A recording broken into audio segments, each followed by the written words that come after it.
لوگ نہ تو آپ کا مسئلہ ہیں اور نہ ہی آپ کی دعاؤں کا، کیونکہ اللہ نے آپ کو دینے کے لیے لوگوں کی رائے نہیں مانگنی۔ لوگ کچھ بھی نہیں ہیں، یہ معاملہ صرف آپ کا اور اللہ کا ہے۔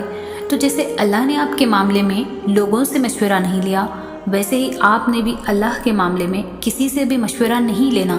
آپ نے دعا کرنی ہے، آپ کریں۔ آپ نے ایک ہی دعا بار بار کرنی ہے، آپ بار بار کریں۔ آپ اللہ سے تب تک مانگیں جب تک آپ کو سکون نہیں مل جاتا۔ سب کو بھول جائیں، کیونکہ اجر تو اللہ ہی نے آخر دینا ہے نا۔ تو یہ نہیں سوچنا کہ لوگ جو مانگنے سے روک رہے ہیں، اگر وہ نہ ملا تو آپ کو شرمندگی اٹھانی پڑے گی۔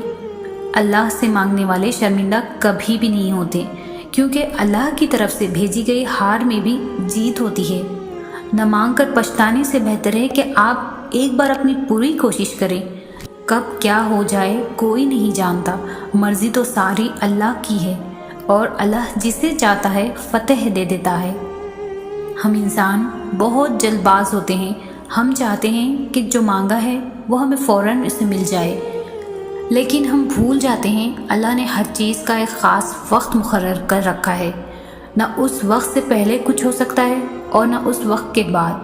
جیسے بیج کو ایک بڑا درخت بننے میں سینکڑوں سال لگ جاتے ہیں، ایسا بھی تو ہو سکتا تھا نا کہ جیسے ہی آپ بیج بوتے ویسے ہی درخت باہر نکل آتا، لیکن ایسا نہیں ہے، کیونکہ وہ اللہ کا مقرر کردہ وقت نہیں ہے۔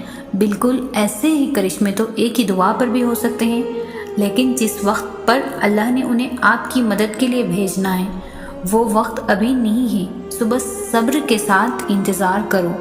اللہ کسی کی بھی محنت کا معاوضہ نہیں رکھتا۔